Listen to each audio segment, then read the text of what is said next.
Innal hamdalillah nahmaduhu wa nasta'inuhu wa nastaghfiruh wa na'udzu billahi min shururi anfusina wa min sayyiati a'malina. Man yahdihillahu fala mudilla lahu wa man yudlilhu fala hadiya lahu. Asyhadu an la ilaha illallah wahdahu la syarika lahu wa asyhadu anna Muhammadan abduhu wa rasuluh. Allahumma shalli wa sallim wa barik ala sayyidina Muhammad wa ala alihi wa sahbihi wa man ihtada bihudahu ila yaumil qiyamah. Amma ba'du. Ya ibadallah, usini nafsi wa iyyakum bi taqwallah faqad fazal muttaqun. Wa qala ta'ala ya ayyuhalladzina amanu taqullaha haqqa tuqatih wa la tamutunna illa wa antum muslimun. Shadaqallahu ta'ala. Jamaah salat Jumat yang dirahmati Allah, pertama-tama mari kita panjatkan puji syukur kehadirat Allah Subhanahu wa taala atas segala nikmat yang telah diberikan kepada kita. Jikalau kita mau iseng-iseng menghitung nikmat yang Allah berikan kepada kita, sangatlah banyak. Sungguhnya tak mampu kita akan menghitungnya. Tapi nikmat yang paling luar biasa adalah nikmat iman dan nikmat sehat, sehingga kita bisa hadir di tempat ini. Kemudian selawat dan salam kita sampaikan kepada junjungan Nabi besar kita Nabi Muhammad SAW dan keluarga beliau dan orang-orang yang mengikuti agama ini sampai hari kiamat. Jamaah Jumat rahimakumullah, tidak lupa juga menyampaikan wasiat untuk meningkatkan takwa kita kepada Allah Subhanahu wa taala dengan berusaha sekuatnya melaksanakan perintah Allah dan Rasul-Nya dan menjauhi larangan Allah dan Rasul. Jamaah Jumat rahimakumullah, Imam Al-Ghazali berpendapat bahwa ada 4 macam makhluk ciptaan Allah di dunia ini. Yang pertama yaitu makhluk yang diberi oleh Allah akal, tapi tidak diberikan hawa nafsu. Inilah makhluk yang dikenal dengan nama malaikat. Jadi tidak heran kalau malaikat itu taat karena tidak diberikan hawa nafsu. Kemudian yang kedua, makhluk yang Allah berikan hawa nafsu tetapi tidak diberikan akal. Ini yang kita kenal dengan hewan atau binatang. Yang ketiga, makhluk yang Allah ciptakan tidak diberikan hawa nafsu dan tidak diberikan akal. Inilah yang dikatakan benda mati. Kemudian yang keempat, makhluk yang diberikan oleh Allah akal dan diberikan hawa nafsu. Inilah kita, Bani Adam atau manusia. Jamaah Jumat rahimahullah, kita adalah makhluk Allah yang paling sempurna. Sebagaimana yang Allah jelaskan dalam At-Tin ayat 4, laqad khalaqnal insana fi ahsani taqwim. Sungguh kami telah menciptakan manusia dalam bentuk yang sebaik-baiknya.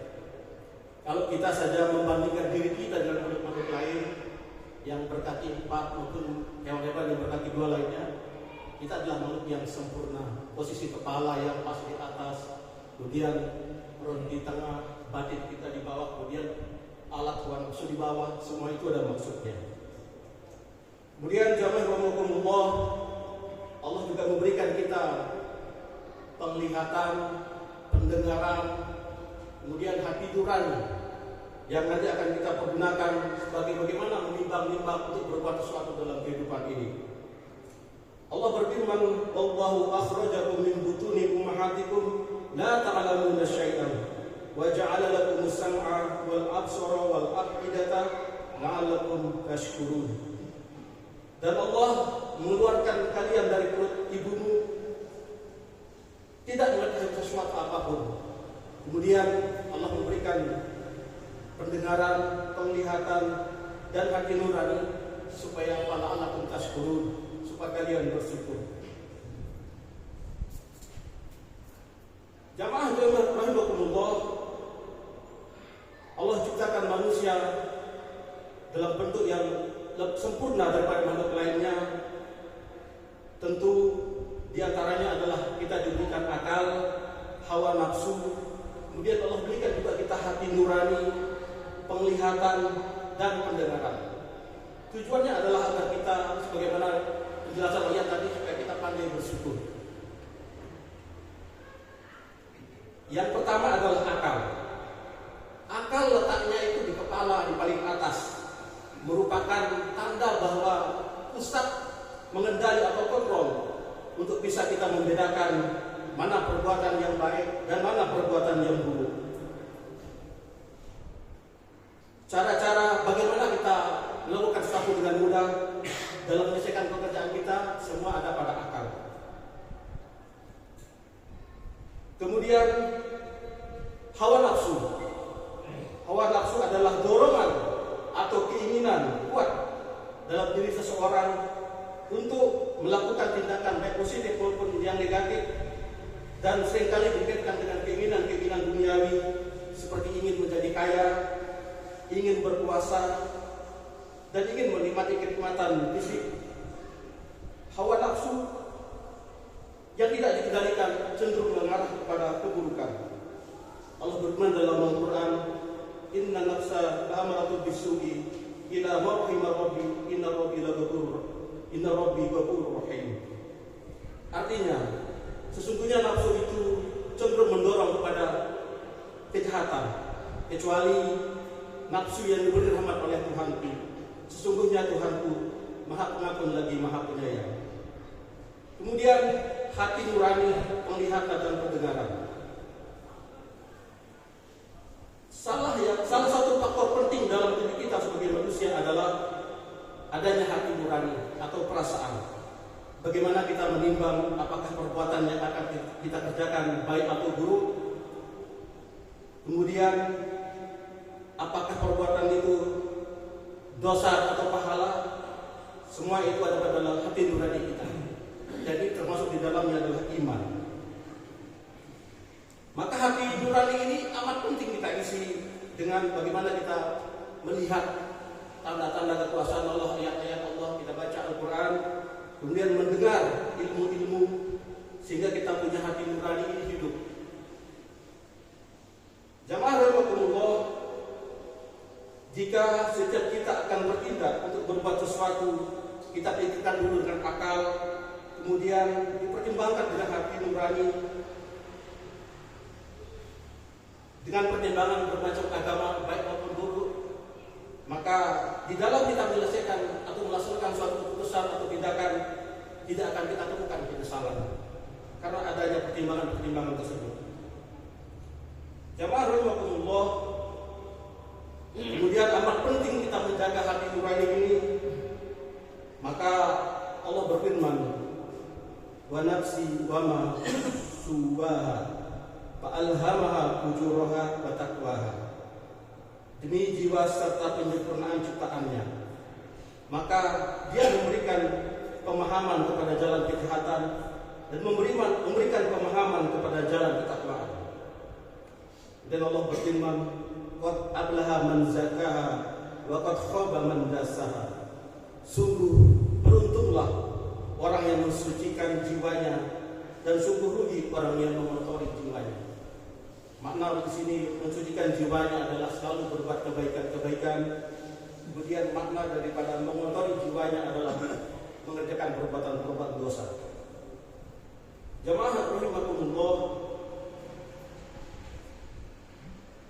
semoga kita bisa menggunakan akal dan hati nurani di dalam kita menentukan tindakan-tindakan kita dalam kehidupan ini, sehingga kita tidak salah dalam memilih tindakan, sehingga tidak akan ada penyesalan dalam hidup kita. Tentu tujuan kita adalah supaya kita bisa mencapai bahagia dunia dan bahagia akhirat. Demikian khutbah yang bisa untuk sampaikan. Semoga kita diberikan hidayah dan taufik untuk bisa membedakan mana yang baik dan yang mana buruk. Barakallahu lakum li wa lakum fil Qur'anil azim wa nafa'ani wa iyyakum bima fihi minal ayati wa zikril hakim wa taqabbal minni wa minkum tilawatahu innahu huwas samiul alim. أقول قولي هذا وأستغفر الله العظيم لي ولكم فاستغفروه إنه هو الغفور الرحيم.